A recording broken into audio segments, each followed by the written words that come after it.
রাত হলে রান্না করতে গেলে আমার একটা সমস্যা তৈরি হয়। সমস্যাটা হলো কি জানেন, এই যে আমার চুলার উপরে আমার ছায়াটা পড়ে, যেহেতু আমার কিচেন রুমটা অনেক ছোট, দাঁড়ানোর কোনো সিস্টেম নাই, সেজন্য আমার চুলার সামনে দাঁড়াইতে হয়। আর আমার অপোসাইডে লাইটের সামনে আমার দাঁড়াতে হয়, সেই জন্য আমার ছায়াটা কড়াইয়ের উপরে পড়ে।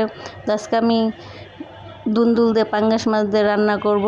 পাঙ্গাস মাছের লেঞ্জা দিয়ে, পাঙ্গাস মাছের মাথা চাপা দিয়ে দুন্দুল দিয়ে আমি রান্না করি। রান্নাটা আমার ভীষণ পছন্দ। আজকে একটু হালকা মরিচের গুঁড়া দিয়েছি, যেহেতু দুন্দুলের তরকারিটা একটু মিষ্টি মিষ্টি হলে ভালো লাগে না, একটু ঝাল ঝাল টাইপের হলে একটু ভালো লাগে। দুন্দুল যেহেতু মিষ্টি একটা জিনিস।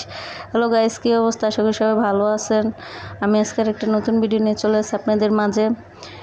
পাঙ্গাস মাছ দিয়ে দুন্দুল দিয়ে রান্না করবো, কীভাবে রান্না করি সেটাই আজকে আপনাদের সাথে শেয়ার করবো। তো আমি তো আর কেউ রান্না দেখাইতে পারি না। আমি তো একদিনই বলছে যে আমার সব আছে, কিন্তু থাইকেও কেউ না। মানুষ মার রান্না দেখায়, বোনের রান্না দেখায়, ইয়ার রান্না দেখায়, ইয়ার আমার কোনো কিছুই না। আমি নিজের থেকে নিজে একা, এই জন্য আমার রান্না আমি নিজের প্রশংসা নিজে করি, নিজের রান্না নিজের ভিডিও নিজেরটা নিজের শেয়ার করা লাগে। মানুষ যে কীভাবে এতটা পাষাণ হয় আমি কখনো আগে ভাবতে পারি নাই। একটা মানুষকে না দেখলে বুঝতেই পারতাম না। একটা মানুষের যে এতটা আঘাত করে কীভাবে, সে কখনো ভাবেই না যে আমি যে মানুষটাকে আঘাত করি সেই মানুষটাকে আসলে কি কষ্ট পায়। ও তো একটা মানুষ, ও তো রক্ত গড়া একটা মানুষ, আমিও তো একটা রক্ত গড়া মানুষ। ওরও আল্লাহ তৈরি করছে, আমাকেও আল্লাহ তৈরি করছে। ওই না মেয়ে, আমি নাই ছেলে, এটাই পার্থক্য, তাছাড়া কি। তো ওরা যেহেতু আমি এত কষ্ট দেয়, ও কি এত কষ্টটা সহ্য করার প্রাপ্য? ওকে এত কষ্ট পাওয়ার জন্য উপযোগ্য? এটা কি যাচাই বাছাই করে একটা লোকের দরকার পড়ে না? অবশ্যই দরকার পড়ে। যেহেতু একটা মেয়ে একটা ছেলেকে ভালোবাসে, তার হাতটা ধরে তার সাথে সুখে সংসার করে, তার একটু ভালোবাসা পাওয়ার জন্য। কিন্তু ছেলেরা এটা বুঝে না। ছেলেরা ভাবে আমি ছেলে, ও মেয়ে, ও আমাকে ভালোবাসে, তাতে কি হয়েছে?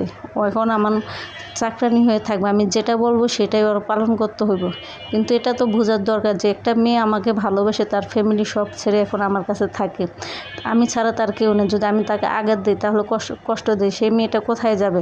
এটা যদি একটা ছেলে, প্রতিটা ছেলেটা ভাবতো, অবশ্যই কোনো সংসারে অশান্তি থাকতো না, সব সংসারে সুখ শান্তি থাকতো। তো সব ছেলের ক্ষেত্রে একরকম না, কিছু কিছু ছেলে আছে ভালো, কিন্তু হাজারের মধ্যে মনে করেন 90 জনই এরকম, আর 10 জন একটু ভালো আছে। তাছাড়া সব ছেলেরা বগুড়ার মানুষ মনে করেন, তারা ভাবে যে চাকরানি। একটা মেয়ে ঘরে কাজ করে, বাহিরে কাজ করে, তারপরেও মন পাওয়া যায় না স্বামী ভাবে কি যে কী করবো, ওর কাজের কোনো ধরন নাই, কাজের কোনো সিস্টেম নাই, কাজ করতে কি হয়েছে, আবার বাসায় এসে চাকরির মতো খাটবে, আমি পায়ের উপরে পা উঠে বসে খাবো। আসলে ভাই এটা ঠিক না।